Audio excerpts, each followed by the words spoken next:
Bismillahirrahmanirrahim. Innal hamdalillah nahmaduhu wa nasta'inuhu wa nastaghfiruh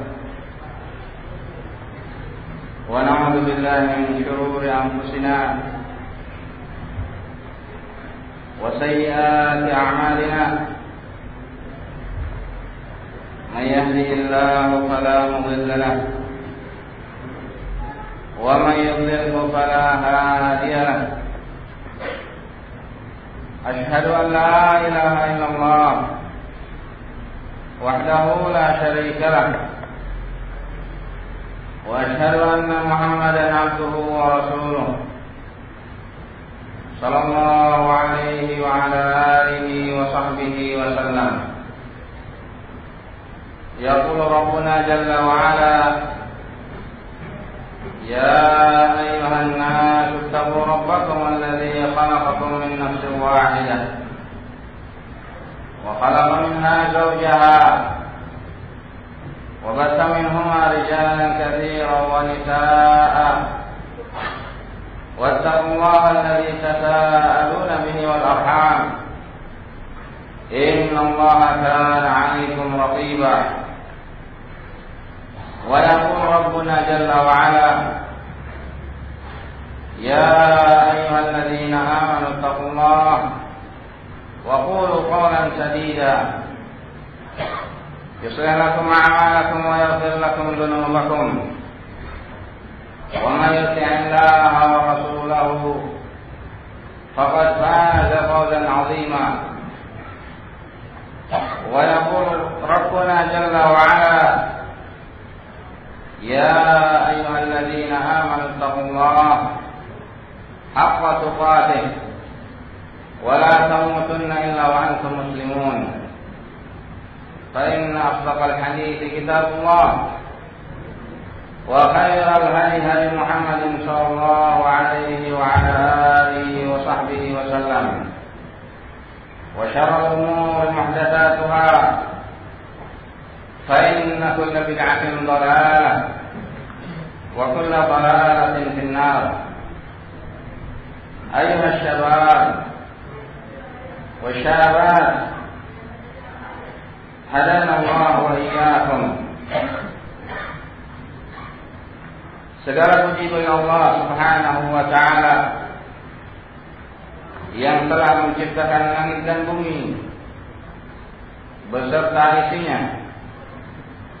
Segala puji bagi Allah Subhanahu wa Ta'ala yang telah menciptakan kehidupan dan kematian. Segala puji bagi Allah Subhanahu wa Ta'ala yang telah menciptakan al-jannah wal nar, surga dan neraka. Hatta yastaqir ahlul jannah al-jannata wa ahlun nar an-nara, sampai penghuni surga masuk ke dalamnya, ke tempatnya masing-masing, dan penghuni neraka waliyadzubillah masuk menempati tempatnya masing-masing. Dia Allah Subhanahu wa Ta'ala al-ilahul haq, lam yalid wa lam yulad wa lam yakul lahu kufuwan ahad. Tuhan yang Maha Esa, Al-Ahad As-Samad, yang Maha tempat bergantung kepadanya. Dialah Allah, tidak beranak dan tidak diperanakan. Ayuhas syabab wa syabat rahimakumullah. Sesungguhnya Allah Subhanahu wa Ta'ala menciptakan al-jin wal ins li hikmatin 'azimah. Allah Subhanahu wa Ta'ala menciptakan jin dan manusia laisa 'abadan wala la'iba, tidak untuk sia-sia dan tidak untuk permainan, bermain-main di dunia ini. melainkan untuk tujuan yang sangat agung, wa hiya tauhidullah wa iqrarullah bil ibadah, yaitu mentauhidkan Allah Subhanahu wa taala dan mengesahkan Allah Subhanahu wa taala di dalam ibadah. Sebagaimana Allah Subhanahu wa taala berfirman, "Wa ma khalaqtul jinna wal insa illa liya'budun." Tidaklah aku ciptakan jin dan manusia melainkan untuk beribadah, menyembah kepadaku. Dan makna dari ya'budun adalah yuwahhiduni. Makna dari menyembah kepadaku adalah mentauhidkanku, mengesahkan Allah Subhanahu wa taala di dalam uluhiyah wa rububiyah wa asma'ihi wa sifatihi al-'ula. Ayyuhal muslimun rahimakumullah, sebelum kita memasuki pembahasan dan mengkaji buku yang saya kumpulkan ini, saya ingin menyampaikan kepada asyab, anak-anak muda dan kaum muslimin semuanya, sesungguhnya Rasulullah sallallahu alaihi wa ala alihi wasallam bersabda dari hadis Abu Hurairah radhiyallahu taala anhu di dalam sahihain, Rasulullah sallallahu alaihi wa ala alihi wasallam yaqul sab'atun yudhilluhumullah fi dhillihi yawma la dhilla illa dhilluh, imamun 'adil wa syabun nasha fi ibadatillah wa rajulun tahaba ijtama'a alayhi wa tafarraqa alayhi wa rajulani tahaba ijtama'a alayhi wa tafarraqa alayhi wa rajulun qalbuhu mu'allaqun fil masajid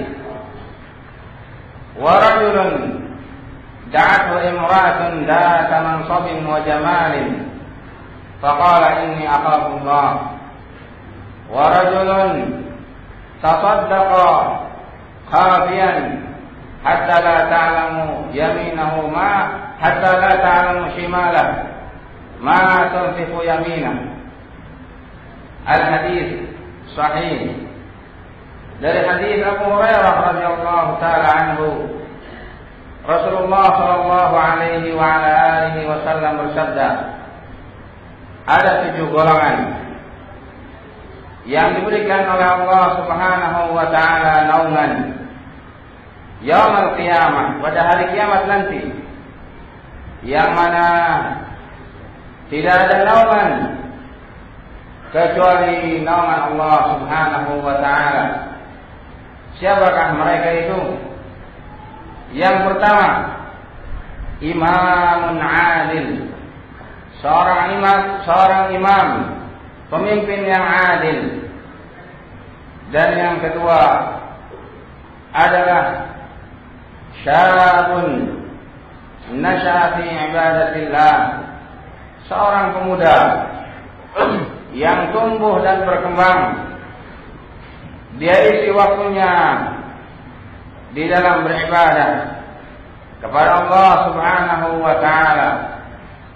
Dan yang ketiga, warajulan ta'afa fillah ijtama'a alaihi wa tafarraqa alaihi, ada 2 orang pemuda yang saling mencintai karena Allah Subhanahu wa taala. Dia bertemu karena Allah dan dia berjumpa karena Allah Subhanahu wa taala. Dan yang ketiga, warajulun da'athu imra'atin dzata mansabin wa jamalin, seorang pemuda yang dipanggil dan diajak oleh seorang wanita yang sangat cantik, yang mempunyai kedudukan dan harta, tetapi dia mengatakan, inni akhafullah, sungguhnya aku takut kepada Allah Subhanahu wa ta'ala. Kemudian yang selanjutnya, warajulun dzakarallah khalian fafadat 'ainah, seorang pemuda yang menyendiri, dia mengingat zikir kepada Allah Subhanahu wa ta'ala sampai meneteskan air mata, takut karena Allah Subhanahu wa ta'ala. Kemudian golongan yang selanjutnya adalah warajulun tasaddaqa khafiyan, seorang yang bersedekah ikhlas lillahi azza wa jalla, yang dia bersedekah secara tersembunyi, khafiyan, sampai tangan kirinya tidak mengetahui apa yang diinfakkan oleh tangan kanannya. Demikianlah hadis yang mulia, ayuhal muslimun, ayuhal syabab rahimakumullah. Seorang yang diberikan, atau 7 golongan yang diberikan naungan oleh Allah Subhanahu wa ta'ala, yang mana pada hari kiamat adalah yaumul hisab, hari perhitungan, hari pertanggungjawaban, hari yang mana seorang ayah lari dari anaknya, seorang anak lari dari ayahnya, Nabi Ibrahim lari dari ayahnya, Nabi Muhammad SAW lari dari kedua orang tuanya karena huma kafiran, karena keduanya adalah kafir. Demikian pula Nabi Ibrahim alaihissalam, orang tuanya kafir, ayahnya kafir. Kemudian Nabi Nuh alaihissalam, anaknya pun demikian kafir. Nah, yang mana masing-masing mempertanggungjawabkan amalannya masing-masing selama di dunia. In kana khairan fa khairun, apabila amalannya di dunia baik, dia beramal dengan amalan saleh, maka fajazaa'u khaira, balasannya pun baik. Sebaliknya, apabila dia isi amalannya dengan amalan keburukan, sendau gurau, permainan, dan melalaikan dari zikrullah, mengingat Allah Subhanahu wa ta'ala, niscaya ia akan merugi, waliyadu billah.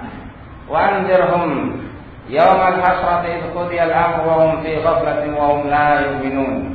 Dan berilah peringatan kepada mereka, yaitu pada hari yang dimana manusia merasakan penyesalan dan mereka dalam keadaan lalai, wa hum la yu'minun, dan mereka dalam keadaan tidak beriman, tidak percaya dengan adanya hari kiamat, tidak percaya dengan adanya yaumul ba'ats wan nusyur, hari kebangkitan. Nah, ayyuhal muslimun rahimakumullah, sebab atau sebab tarikh atau jam' hadza al-kitab, di antara pendorong dan sebab kenapa saya mengarang kitab ini atau buku ini, karena ada kisahnya. Ada seorang pemuda yang bernama Mas Slamet.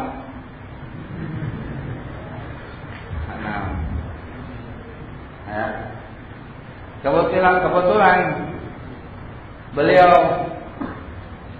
tinggal dan ngontrak di rumah saya, yakni di Tangerang.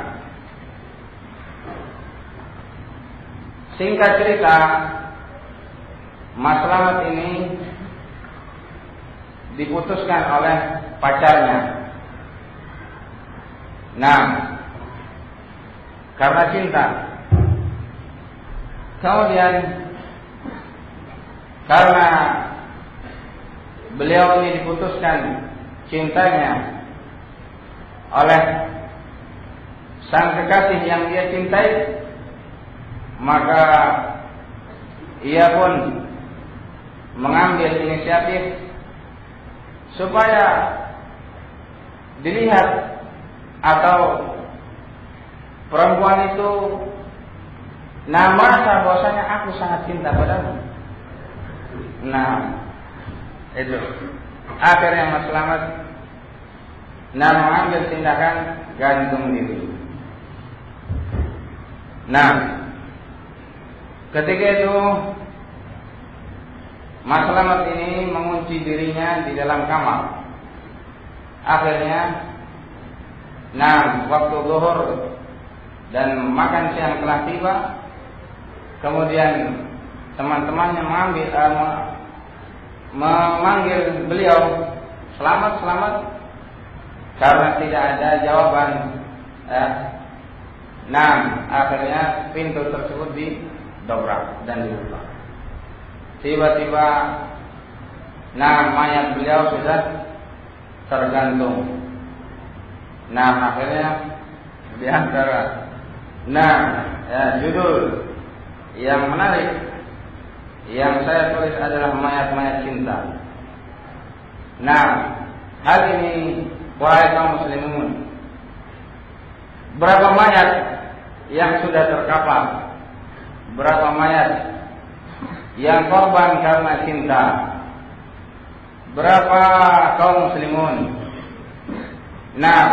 dari kalangan anak-anak muda dan anak-anak mudi yang putus cinta, kemudian dia melampiaskan kekecewaannya, penyesalannya, cintanya, dengan hal-hal yang negatif. Waliyadzubillah. Ini diantara sebab kenapa saya mengarang atau mengumpulkan perkataan-perkataan para ulama seperti Ibnu Qayyim rahimahullah taala di dalam kitabnya Ad-Da' wa Dawa, dan di dalam kitabnya Rawdatul Muhibbin, kemudian Syekhul Islam Ibnu Taimiyah rahimahullah taala di dalam Qaidatul Mahabbah, kemudian Syekh Sulaiman bin Abdullah, cucunya Syekh Muhammad bin Abdul Wahhab rahimahullah, di dalam kitabnya Taysir Aziz Al-Hamid, Syarah Kitab Tauhid.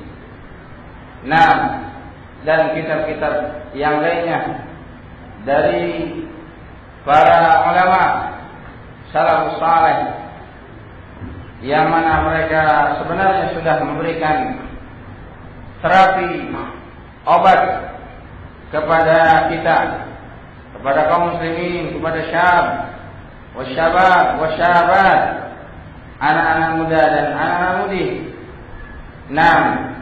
yang mereka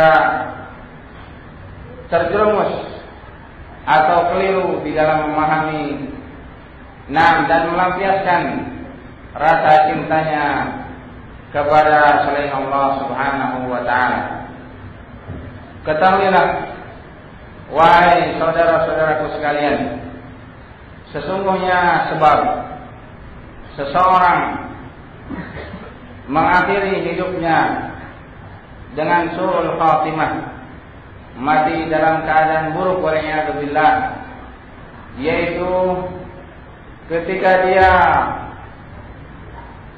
rakus dan tamak terhadap dunia dan berani di dalam berbuat kemaksiatan dan dosa waliyadzubillah, sehingga ketika dia melakukan dosa, melakukan kemaksiatan wadzunub, maka dia pun merasa ketagihan dan terus dia lakukan dosa tersebut dalam keadaan dia tidak mengetahui akibatnya, ajilan wa ajilan, baik lambat maupun cepat.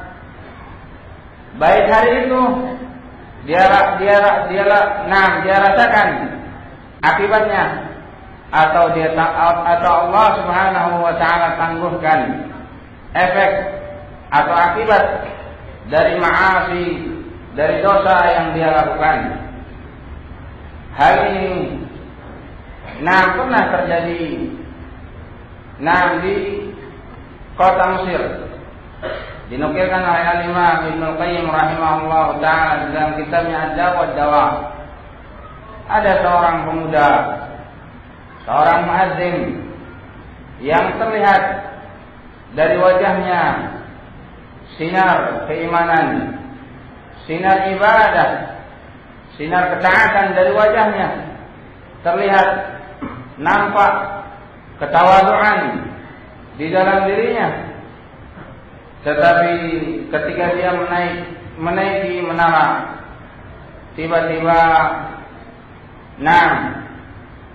dia melihat seorang wanita yang cantik jelita. Kemudian akhirnya dia pun mengurungkan niatnya dan tidak jadi untuk mengumandangkan azan. Akhirnya dia turun dari menara tersebut dan menghampiri perempuan Arab tersebut dan mengatakan bahwasanya aku ingin menikah denganmu. Kemudian dijawab, bagaimana mungkin? Kamu adalah seorang Muslim dan aku adalah seorang Nasara, sedangkan orang tuaku tidak akan mengizinkan.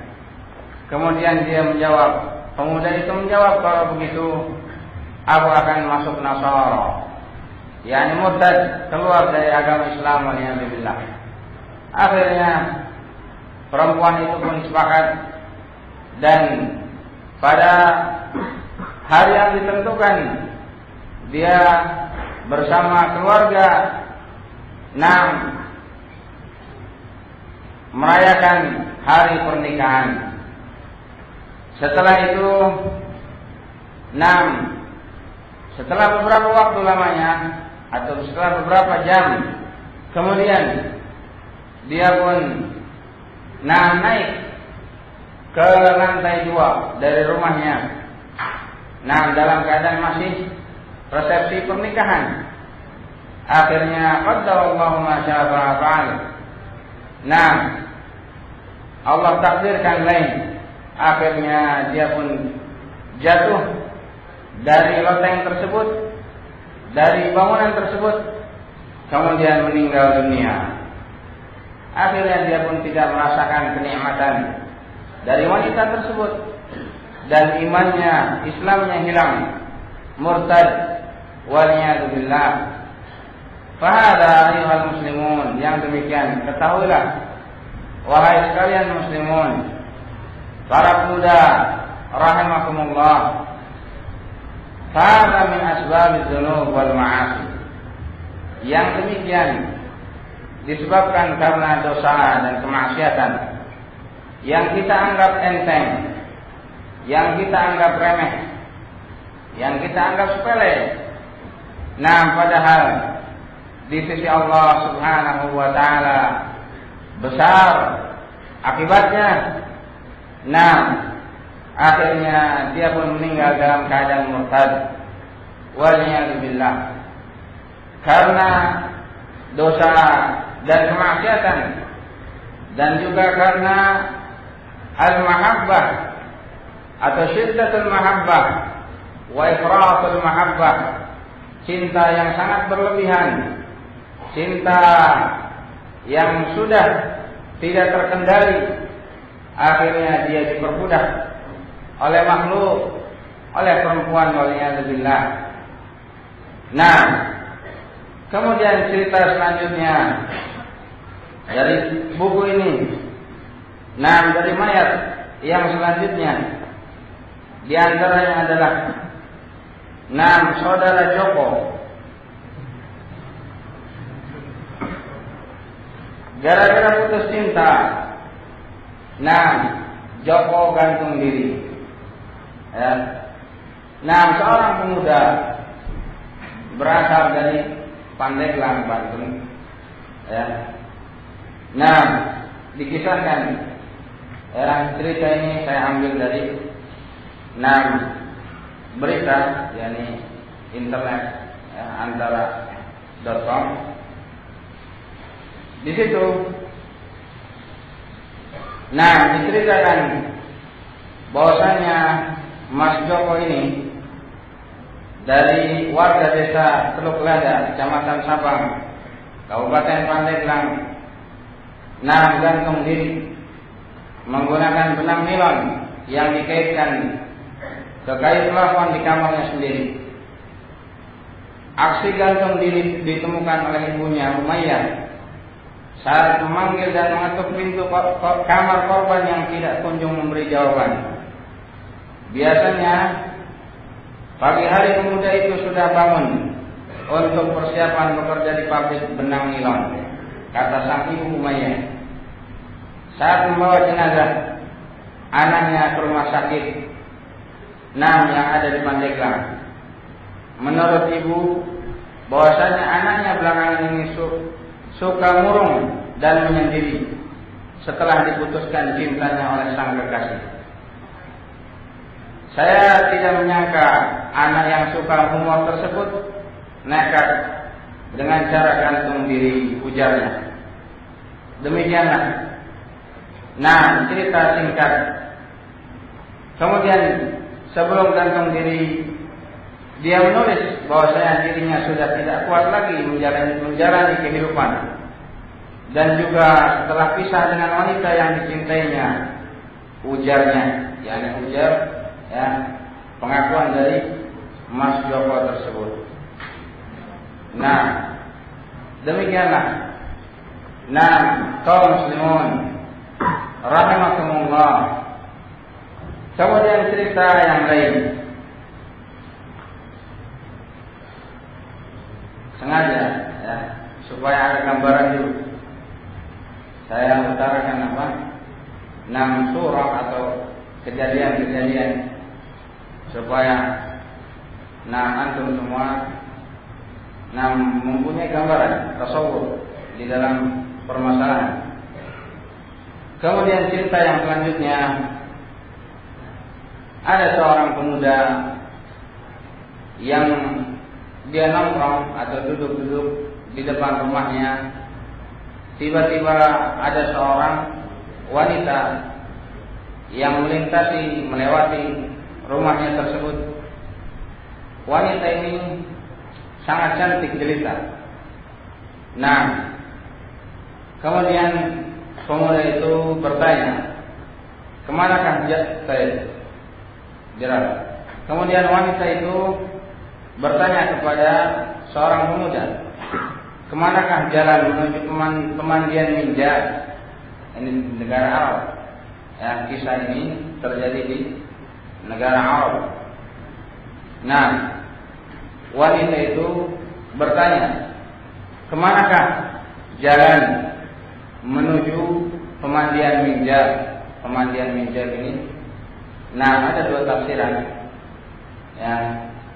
Tafsiran pertama, Minjar ini dinisbahkan kepada Minjar bin Rashid Ad-Dabbi.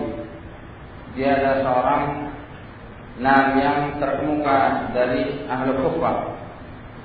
Penafsiran yang kedua, bahwasanya pemandian Minjar adalah pemandian hammam atau hammam, pemandian air panas.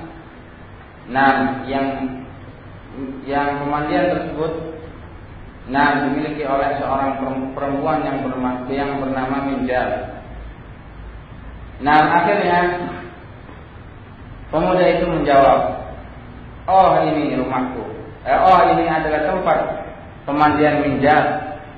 Kemudian akhirnya perempuan itu pun masuk ke dalam rumahnya, dan bercakap-cakap. Karena dia paham, tahu bahwasanya saya ini ditipu oleh pemuda ini yang berhidung belang. Akhirnya dikerjain oleh wanita tadi. Kemudian wanita itu mengatakan, mungkinkah kamu mencari wangian atau yang bisa membuat kita senang dan bahagia di sini? kemudian akhirnya pemuda itu keluar dari rumahnya dan membeli snack atau makanan supaya bisa ngobrol.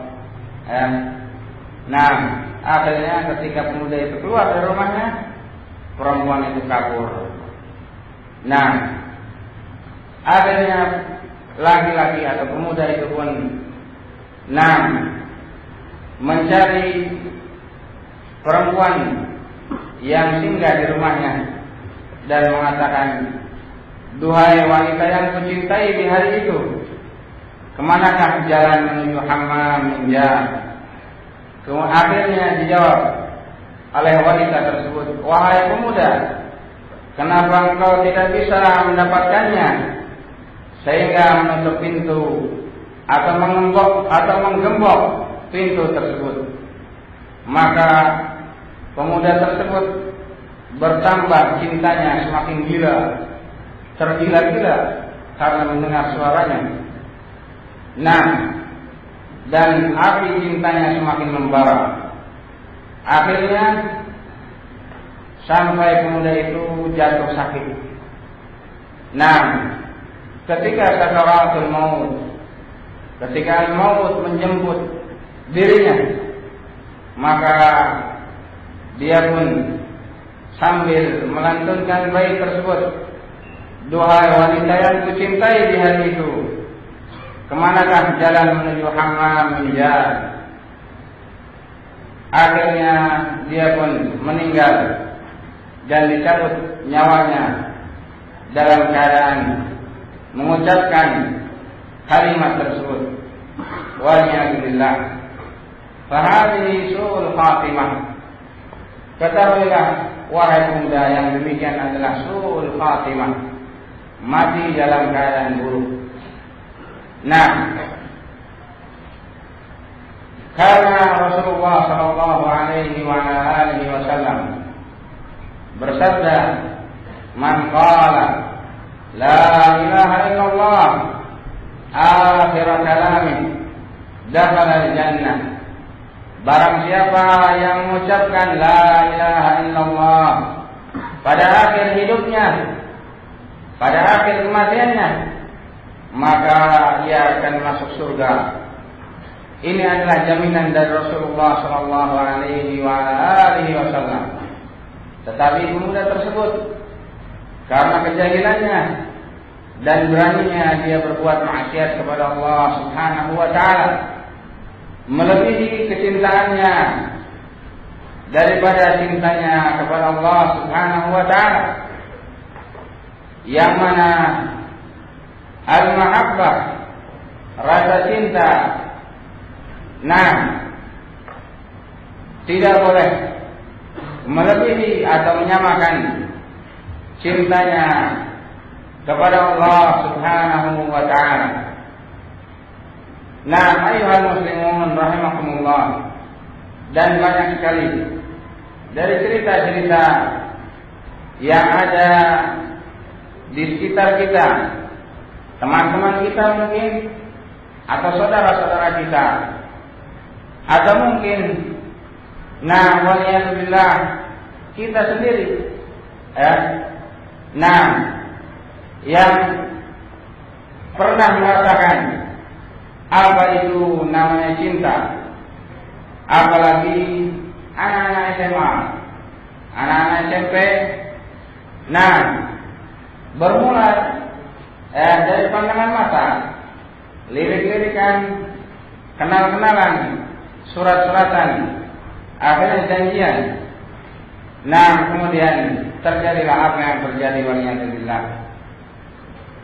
Kalau seandainya dia tidak bisa menahan dari pandangannya dan betikan hatinya, dan terus dia rasakan kenikmatan tersebut, kenikmatan cinta yang dia rasakan, akhirnya membuat gelisah, membuat merana hidupnya, kebingungan, bahkan bisa menggiring dirinya kepada puncak cinta yang paling tinggi, yaitu al-'ishq, Di antaranya karena al-'ishq ini adalah al-mahabbah ma'al ifrat atau ifrat al-mahabbah, cinta yang sudah berlebihan, yang mana al-'ishq ini bertingkat-tingkat, bermacam-macam jenisnya.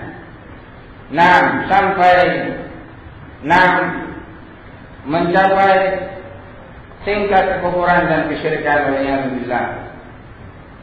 Sehingga ayuhal muslimun rahimakumullah, sesungguhnya al-mahabbah, rasa cinta, fahiyal ibadah, cinta adalah ibadah, yang mana definisi dari ibadah adalah bukan hanya salat, bukan hanya zakat, bukan hanya puasa, bukan hanya haji atau yang kalian kenal, tetapi yang namanya ibadah mencakup umum.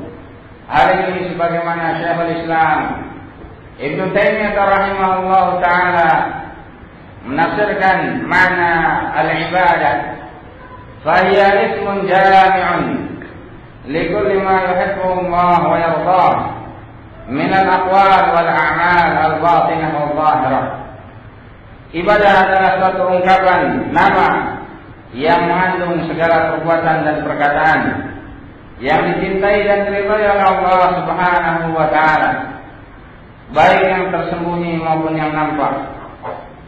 Hari ini sebagaimana Imam Ibnu Qayyim rahimahullah juga mendefinisikan ibadah adalah ungkapan nama yang terkumpul di dalamnya al-mahabbah wa ta'zim, rasa cinta dan pengagungan, wadzul dan kerendahan, yang dia peruntukkan hanya kepada Allah Subhanahu wa taala.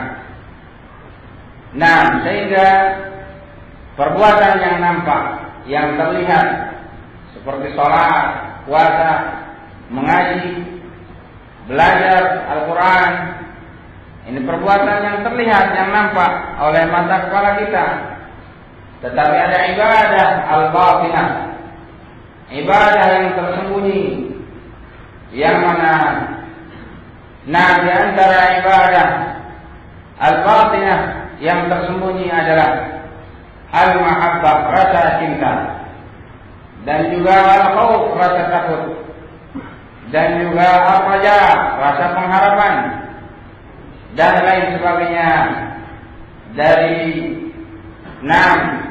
macam-macam ibadah al-batinah, yang mana apabila seseorang mengisi waktunya dengan ibadah zahirah dan batinah, ibadah zahirah dia isi dengan zikir kepada Allah, salat, al-hajj, wal umrah, dan lain sebagainya, dan dia isi ibadah batinah hatinya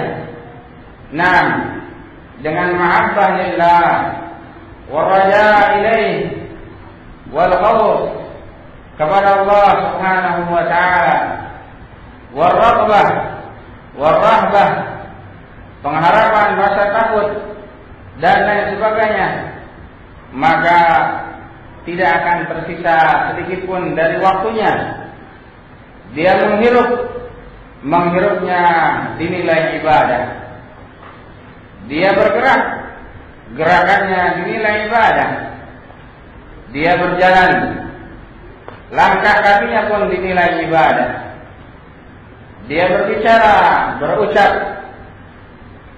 ucapannya pun dinilai ibadah. Demikianlah kalau seandainya dia memahami makna dari ibadah yang sesungguhnya, maka dia isi hidupnya dengan tauhidullah, qul inna salati wa nusuki wa mahyaya wa mamati lillahi rabbil alamin. Katakanlah, sesungguhnya salatku dan sembelihanku, hidupku dan matiku hanya untuk Allah Subhanahu wa ta'ala.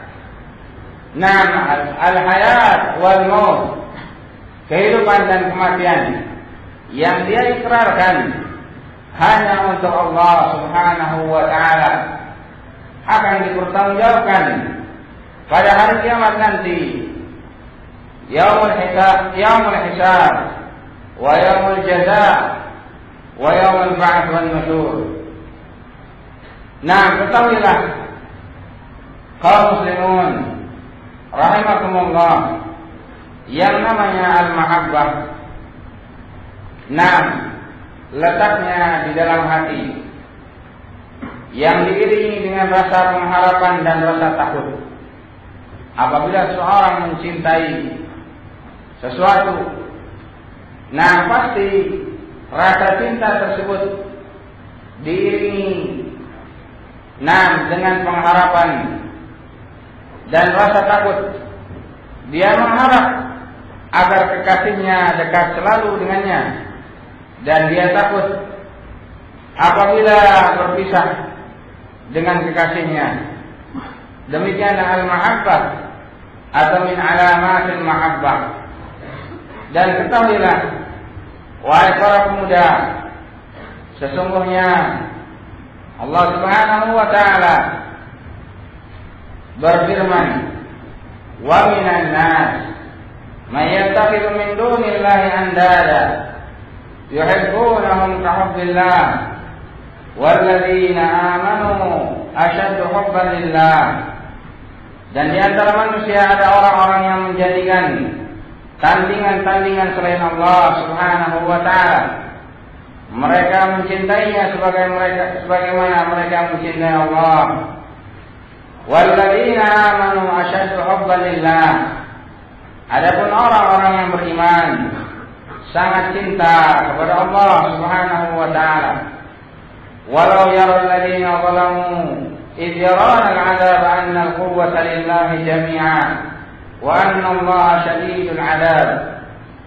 Kalau seandainya orang-orang yang zalim itu mengetahui ketika mereka melihat siksaan Allah Subhanahu wa ta'ala pada hari kiamat, bahwa segala kekuatan itu hanya milik Allah Subhanahu wa ta'ala, semuanya, bahwa Allah sangat berat siksaannya, niscaya mereka akan menyesal.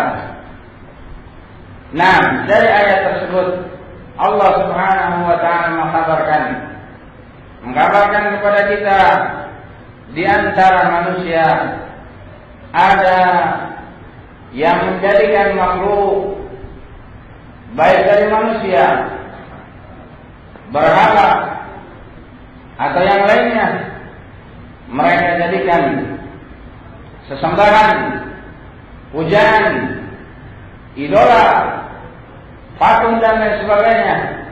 Mereka jadikan pujaan. Nah, yang mana ini adalah merupakan tandingan atau kesyirikan, penyekutuan kepada Allah Subhanahu wa ta'ala.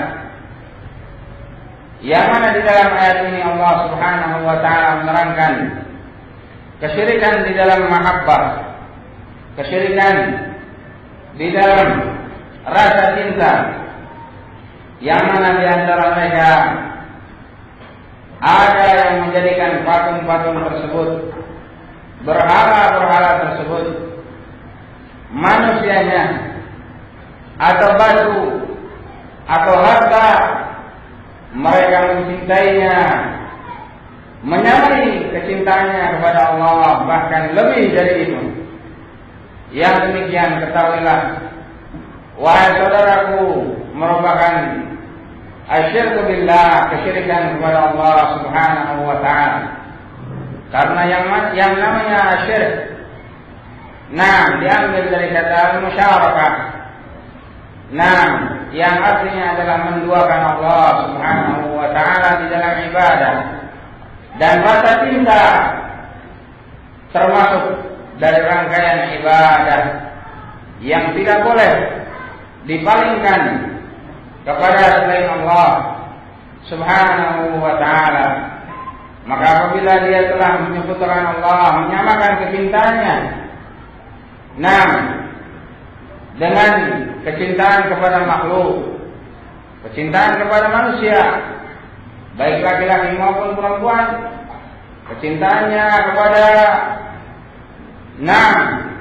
al-mal, harta, dunia dan lain sebagainya, maka orang tersebut telah terjatuh kepada syirik fil mahabbah, kesyirikan di dalam mahabbah, rasa cinta. Waliyadzubillah.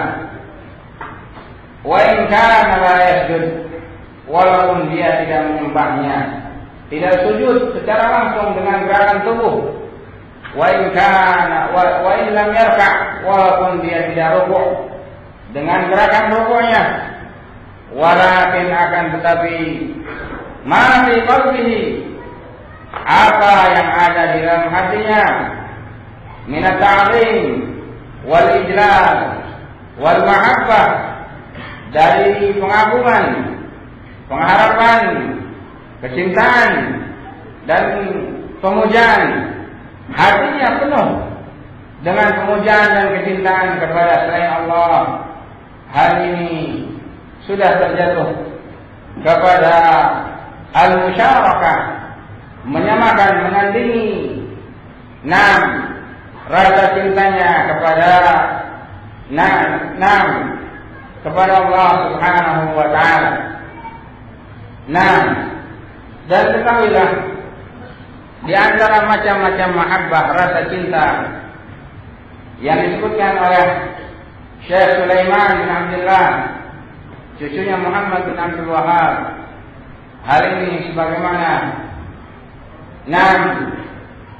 juga dinukilkan oleh Imam Ibnu Qayyim rahimahullah di dalam kitabnya Thariqul Hijratain. Beliau mengatakan, ketahuilah sesungguhnya al-mahabbah qisman, rasa cinta ada dua bagian. Yang pertama adalah cinta yang bersifat mustarakah, beriringan. Cinta tersebut atau bagian pertama ini terdiri dari 3 jenis, yaitu yang pertama kecintaan secara tabiat manusia, seperti orang yang lapar, orang yang haus, sangat mencintai makanan dan minuman. Kecintaan semacam ini tidak mengandung pengagungan. Kemudian yang kedua, kecintaan kasih sayang dan rahmat, seperti orang tua yang mencintai anaknya, dan juga kecintaan tersebut tidak mengandung pengagungan. Kecintaan berteman dan menyenangkan hatinya terhadap temannya, hal ini seperti seorang mencintai saudaranya lillahi azza wa jalla, selama kecintaan tersebut tidak menyembuhkan dan tidak melalaikan, tidak menyamakan dengan cintanya, bahkan melebihkan cintanya kepada Allah Subhanahu wa ta'ala. Hal ini sebagaimana Rasulullah sallallahu alaihi wasallam, kana Rasulullah sallallahu alaihi wasallam yuhibbul halwa wal 'asal. Sesungguhnya Rasulullah sallallahu alaihi wasallam mencintai al-halwa, gula-gula, permen atau yang semisalnya, manisan dan madu. Kemudian dari hadis Abu Uthman, ba'atha Amr bin As ala jaishin dzati salatin. Amr bin As telah diutus oleh Rasulullah sallallahu alaihi wasallam pada perang Dzat Salasil. Maka beliau berkata dan menghampiri Rasulullah sallallahu alaihi wasallam, ayyun nasi ahabbu ilaik, manusia yang mana wahai Rasulullah yang paling kau cintai? Qala Aisyah, beliau pun menjawab, Aisyah, manusia yang aku cintai. Qultu min ar-rijal, kemudian Amr bin As bertanya lagi, dan dari kalangan laki-laki? Qala abuha, beliau menjawab bapaknya yaitu Abu Bakar As-Siddiq. Kemudian siapa lagi? Qultu tsumma man? Qala Umar. Kemudian beliau menjawab Umar. Fa'adda rijalan fasakattu maqafata an yaj'alan fi akhirihim. Maka Amr bin As terdiam karena takut beliau menyebutkan dirinya pada urutan setelahnya. Ini cinta yang bersifat musyarakah, yaitu beriringan. Macam kedua yang disebutkan oleh Syekh Sulaiman, cucunya Syekh Muhammad bin Abdul Wahab di dalam kitabnya Taysir Azizul Hamid, adalah kecintaan secara khusus, yaitu hanya untuk Allah Subhanahu wa ta'ala.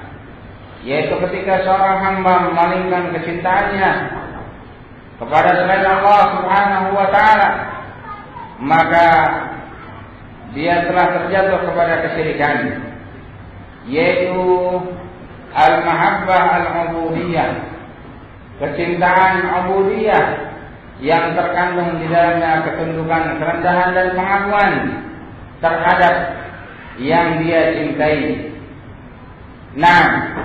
Kecintaan yang seperti ini tidak boleh dipalingkan kepada selain Allah, karena di dalamnya terdapat ta'zim, pengagungan. Di dalamnya terdapat at-tadallul, kerendahan diri, dan ketundukan kepada yang dia cintai. Sehingga Allah Subhanahu wa ta'ala berfirman, wa minan nas may yattakhidhu min dunillahi andada yuhibbunahum kahubbillah. Dan di antara manusia ada orang-orang yang menjadikan tandingan-tandingan selain Allah Subhanahu wa ta'ala, yang mereka mencintainya sebagaimana mereka mencintai Allah Subhanahu wa ta'ala. Walladzina amanu ashaddu hubban lillah. Adapun orang-orang yang beriman sangat cinta kepada Allah Subhanahu wa ta'ala.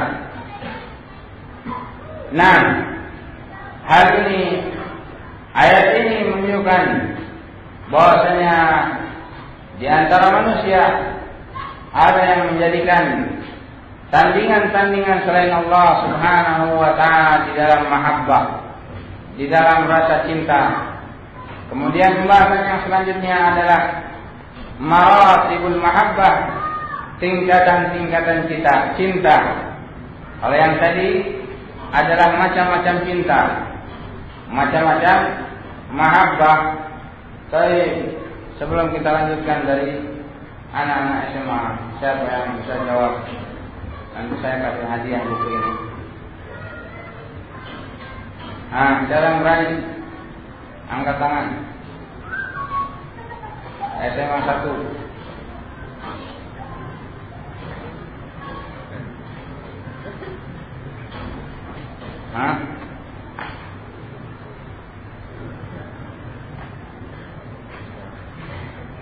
Siapa yang berani? Siapa yang bisa jawab? SMA 2. Ada enggak SMA 2? SMA 3. Ada enggak SMA 3?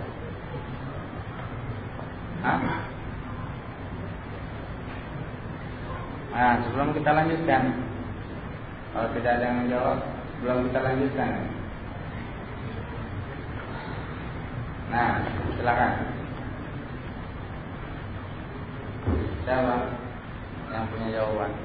Macam-macam cinta yang telah saya sebutkan tadi. Fatalkum, berdiri. Siapa jenengan? Perkenalkan, nama saya SMA mana? Dani, SMA 5. Silakan.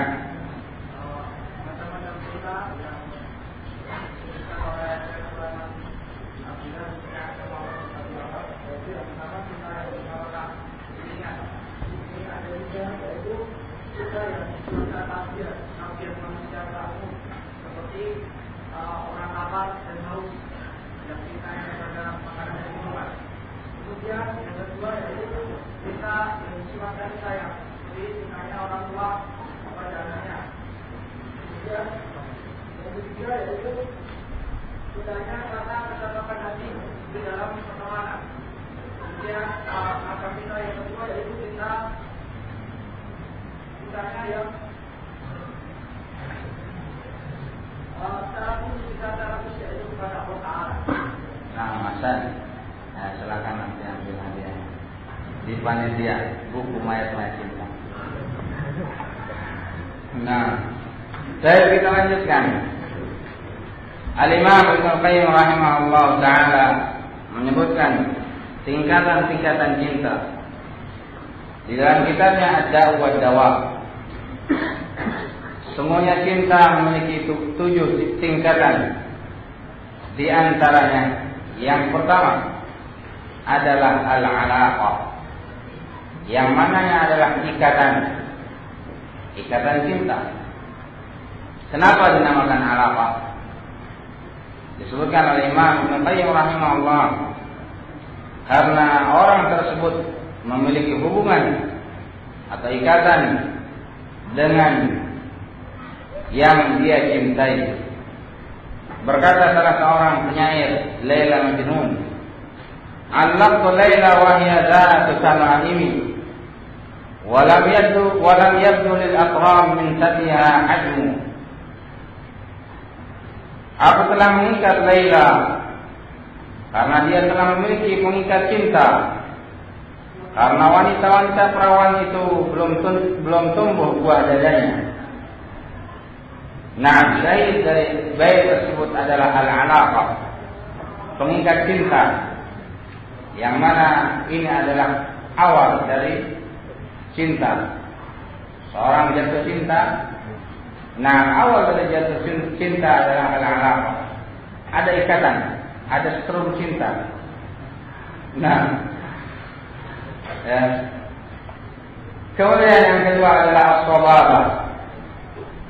Kenapa disebut as-sababah?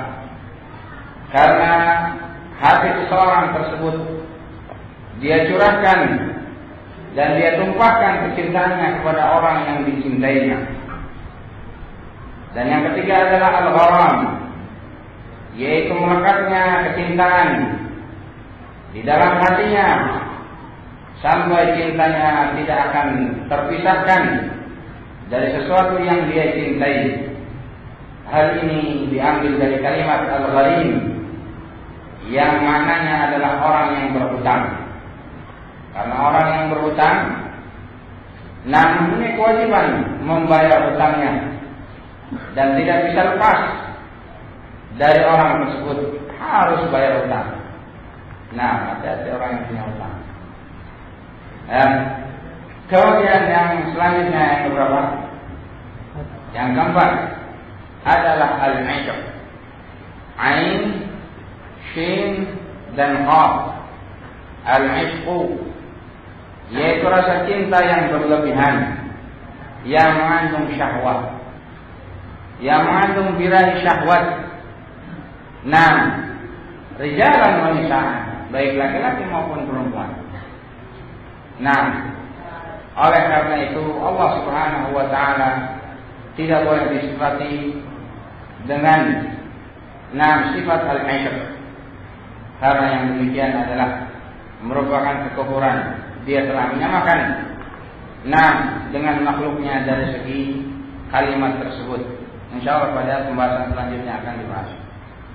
Kemudian yang kelima adalah asyauq, yaitu sabarnya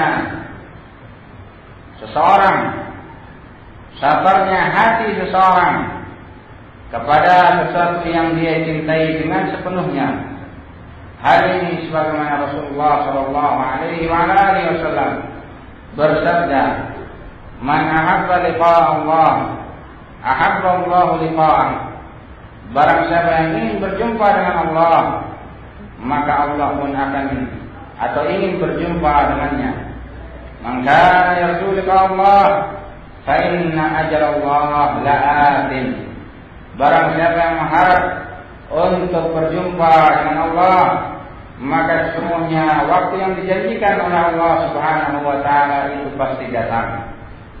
Syahidnya adalah sabarnya perginya hati kita, hati seseorang yang sedang jatuh cinta kepada yang dia cintai. Kemudian yang selanjutnya adalah at-tayyum atau at-tayyum, yaitu penghambaan, cinta yang bersifat penghambaan dan pemujaan seseorang terhadap yang dia cintai, yang di dalamnya penuh dengan ketundukan dan menghinakan dirinya terhadap yang dicintainya. Sebagaimana seorang budak adalah orang yang menundukkan kecintaannya terhadap tuannya. Sehingga kecintaan yang demikian adalah disebut juga sebagai kecintaan al-ubudiyah, yaitu kecintaan yang bersifat penghambaan. Yang tidak boleh dipalingkan kepada selain Allah Subhanahu wa taala. Kemudian yang selanjutnya adalah yaitu al-khullah, yaitu kecintaan yang sempurna dan penghabisannya, sehingga tidak tersisa sedikit pun kecuali dia curahkan kepada yang dia cintai. Hal ini adalah kedudukan yang paling mulia. Kecintaan tersebut atau khullah khusus kepada Nabiullah Ibrahim dan Muhammad sallallahu alaihi wasallam. Sebagaimana Rasulullah sallallahu alaihi wasallam bersabda, "Inna Allah attakhadhani khalilan kama attakhadha Ibrahim khalila." Sesungguhnya Allah menjadikan aku sebagai kekasih, sebagaimana Allah telah menjadikan Ibrahim sebagai khalil, yakni kekasih, puncaknya kecintaan. Dan pembahasan atau inti pembahasan pada buku ini yaitu permasalahan al-'ishq. Ain, shin dan qaf. Al-'ishq. Hal ini sebagaimana al-Imam Ibn Faris rahimahullah, salah seorang ahli lughah, mengatakan hadhihi al-maddah, komponen huruf ini, ain, shin dan qaf, maknanya adalah rasa cinta yang melampaui batas. Dan juga Imam Ibn al-Manzur mengatakan rahimahullah ta'ala, al-'ishq adalah cinta yang berlebihan dan melampaui batas. Kemudian Syekhul Islam Ibn Taimiyah rahimahullah ta'ala mengatakan al-'ishq adalah dhahabul aql, hilangnya akal seseorang disebabkan karena cinta. Dia sering berkhayal sampai gila karena orang yang terkena 'ishq selalu menghayali orang yang dicintainya, sehingga menderita dan merana terkena penyakit cinta. Beliau juga yang Syekhul Islam Ibn Taimiyah rahimahullah ta'ala mengatakan yang masyhur dari kalimat ini adalah seseorang yang mencintai, menyukai seseorang, cintanya dengan syahwat birahi, yakni berjima, bersetubuh, seperti seseorang yang mencintai lawan jenisnya, sehingga dia bisa menikmatinya, memandangnya, mendengar suara merdunya, atau menciumnya, memegangnya, berpelukan dengannya, bersetubuh dengan orang yang dicintainya.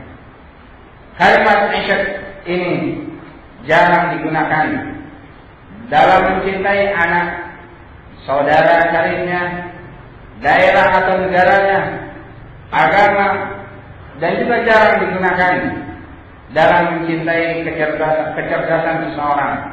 Fulan cerdas, jenius dan lain sebagainya, tidak dipakai. Nah, tetapi yang namanya isyq, sebagaimana tadi dikatakan oleh Ibnu Faris, Ibnu Mandur dan Syekhul Islam rahimahumullah jami'an, yang mananya adalah cinta yang berlebihan, yang mengandung birani syahwat, sehingga dia ingin memeluknya, menciumnya, berkenalan dengannya, berbicara, senang mendengar suaranya, mencuri-curi pandangan, bahkan sampai tingkatan berjima, yakni bersetubuh dengannya, waliyadzubillah. Ini adalah al-isyq. Dan ketahuilah, asy-syabab rahimakumullah,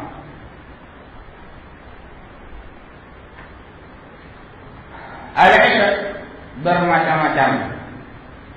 Yang namanya isyq itu bermacam-macam.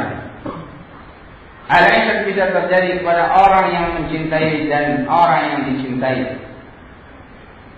Bisa juga terjadi pada orang yang mencintai saja. Hal ini mempunyai beberapa keadaan. Keadaan yang pertama, seorang laki-laki yang sangat mencintai perempuan. Dengan isyq, dengan birani, dengan syahwat, pacaran kan,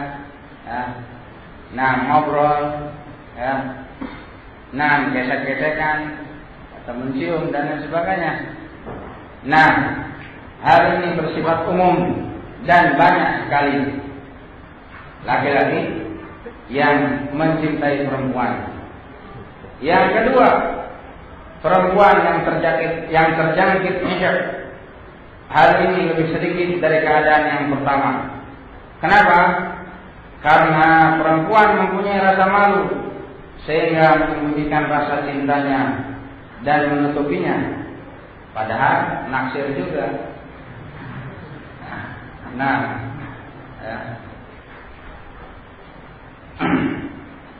Ini macamnya kedua. Macam yang ketiga, laki-laki yang terjangkit isyq kepada laki-laki pula. Apa ini namanya? Homoseks. Keadaan ini banyak terjadi, bahkan sudah terjadi di zaman bahula, zaman dulu. Yaitu pada kaum Lut. Seorang laki-laki mencintai laki-laki dengan isyq, berpegang-pegangan, ngobrol, merasa cemas kalau jauh darinya, gelisah. Kalau tidak ada kamu. Hal ini sudah menyalahi kodrat dan terbalik dari fitrah seorang laki-laki yang mencintai perempuan. Karena Allah Subhanahu wa ta'ala memberikan fitrah. Laki-laki itu fitrahnya mencintai perempuan.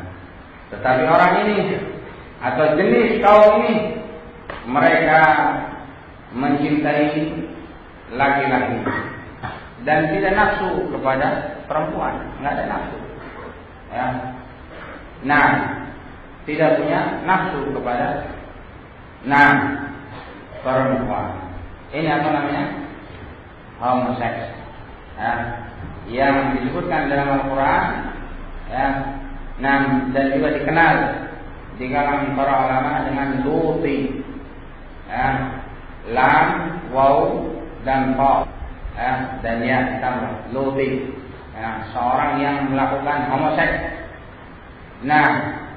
Seseorang yang melakukan homoseks, melihat anak-anak ganteng, cakep, bersih, tidak punya jenggot, menawan dan lain sebagainya, dia dempet terus, tergantung kepadanya, atau mungkin gelisah kalau jauh darinya. atau terus dia nikmati wajahnya, dia nikmati bibirnya, dia nikmati tubuhnya, waliyadzubillah. Ini. Nah bahkan bukan hanya itu, bukan hanya itu. Nah dia lakukan, kekejian waliyadzubillah, yaitu memasukkan kemaluannya kepada luhur temannya waliyadzubillah. Ini namanya apa? Homoseks. Yang mereka adalah dari kaum laki-laki. Ini banyak sekali terjadi di Arab. Di Arab banyak sekali terjadi. Dan juga di Indonesia pun demikian ada. Ada dan hati-hati. Sengaja. Memang harus hati-hati. Kemudian macam yang selanjutnya yang berapa? Keempat. Perempuan yang terjangkit HIV kepada perempuan juga. Apa ini namanya? Lesbi. Hal ini jarang terjadi pada zaman dahulu. Akan tetapi keadaan ini lebih banyak terjadi pada zaman kita sekarang. Sehingga terjadilah hubungan seorang perempuan dengan temannya, tergantung dengan temannya, melihat wajahnya, terus berbicara dengannya, menikmati wajahnya, menikmati bibirnya dan sebagainya, tubuhnya, dia nikmati. Sama-sama perempuan, sama-sama perempuan. Kalau jauh bisa merana, tidak ingin jauh darinya. Hal ini juga biasa disebut dengan al-musahaqah. Al-musahaqah, yakni mudalakah atau yuqabbil ba'duhunna ba'd. Mereka mencium temannya dengan yang lainnya, masing-masing saling mencium. Perempuan mencium perempuannya, teman perempuannya. Memegang kemaluannya dan lain sebagainya, tubuhnya. Ini namanya apa? Lesbi. Sampai ketergantungan. Bahkan yu'addi, bisa menggiring kepada apa? Mudahkah dia memasukkan jarinya kepada kemaluannya waliyadzubillah, untuk memuaskan nafsunya, untuk memuaskan nafsunya. Terus dia ulangi dan dia ulangi, waliyadzubillah. Perempuan yang terjangkit HIV kepada perempuan juga, waliyadzubillah. Baik, sebelum kita lanjutkan, apa tadi? Tadi sama satu.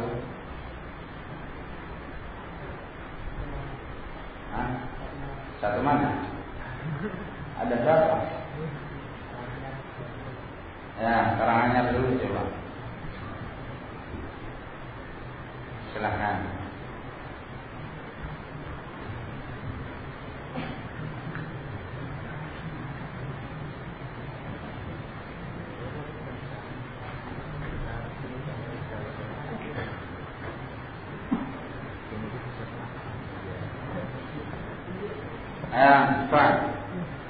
Sukarjo.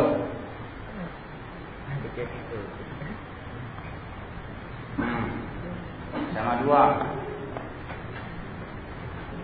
Ayo. Siapa yang berani menjadi pahlawan? Harus berani. Ayo, angkat tangan.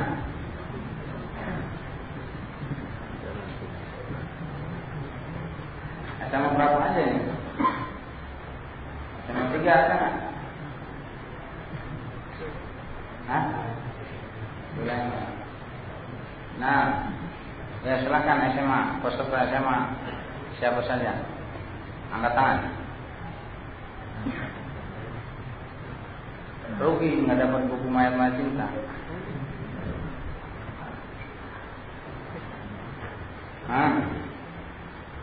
Wah. Ya, apa yang telah kita bahas tadi?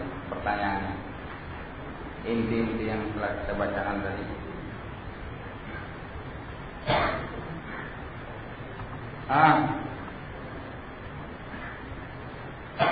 Ayo.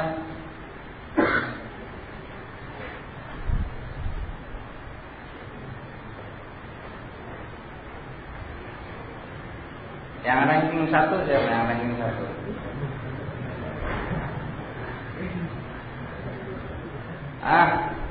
Yang ranking 5. Nah.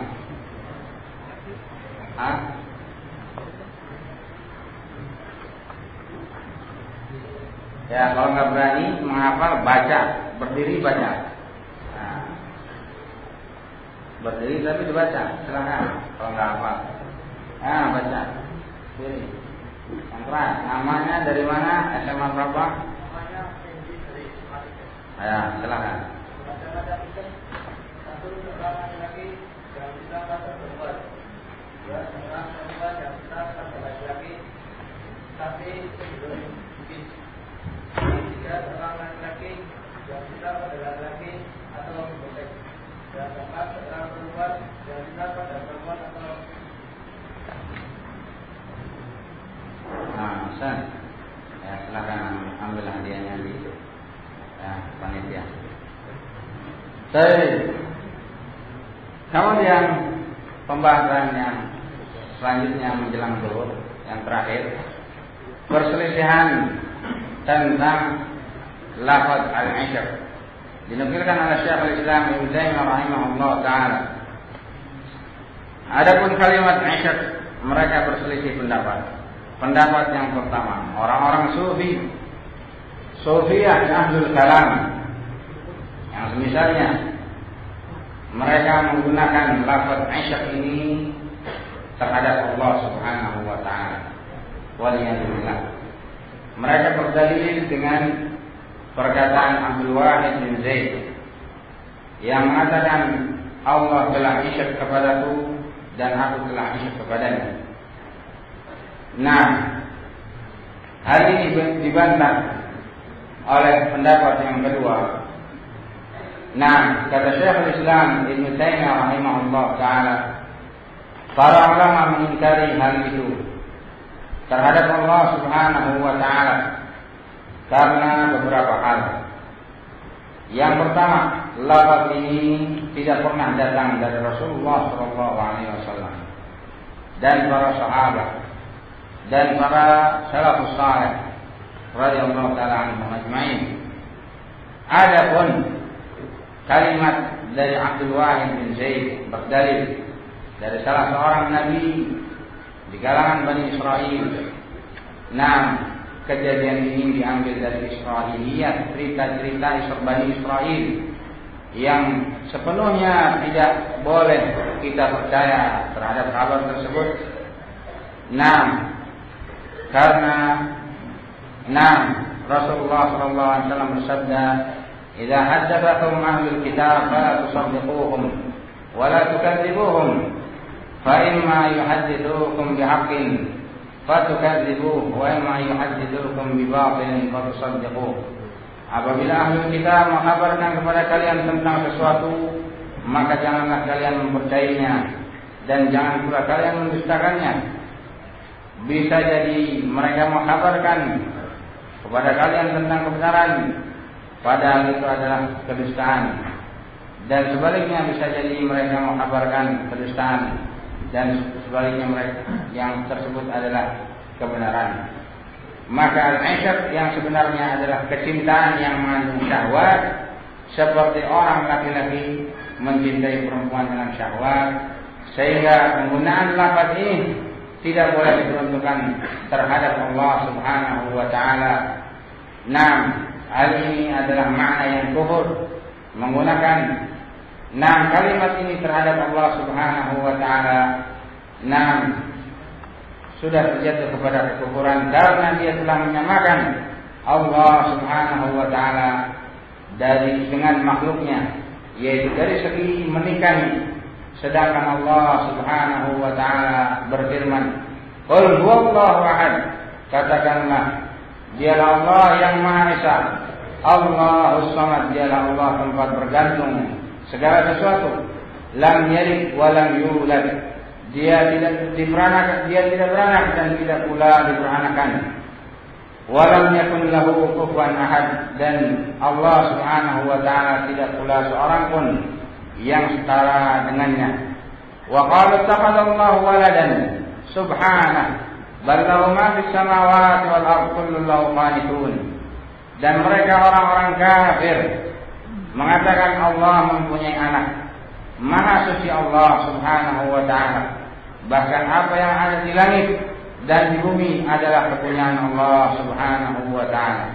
Wa qalu ittakhadar rahman walada laqad ji'tum syai'an idda takadu as-samawati yatafattarna minhu wa tanshaqqu al-ard wa takhirru al-jibalu hadda an da'u lir-rahmani walada wa ma yanbaghi lir-rahmani an yattakhidha walada in kullu man fis samawati wal ard illa atir rahmani 'abda. Mereka mengatakan Ar-Rahman yang Maha Pemurah memiliki anak. Sesungguhnya kamu telah mendatangkan sesuatu perkara yang sangat mungkar.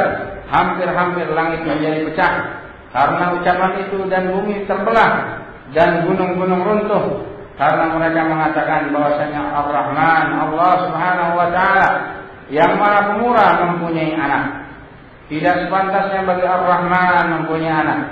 Tidak ada seorang pun di langit dan di bumi kecuali akan datang kepada Ar-Rahman selaku seorang hamba, sehingga kalimat tersebut tidak boleh diperuntukkan terhadap Allah Subhanahu wa taala. Maka barang siapa yang menyangka bahwasanya Allah mencintai hambanya dengan isyrik, maka orang tersebut telah kafir dan lebih kafir daripada Yahudi dan Nasara. Hal ini sebagaimana dikatakan oleh Syekhul Islam Ibn Taimiyah rahimahullah di dalam kitabnya Qaidatul Mahabbah. Wallahu ta'ala a'lam bishawab. Insyaallah kita akan teruskan ba'da zuhur, persiapan salat zuhur. Subhanallah.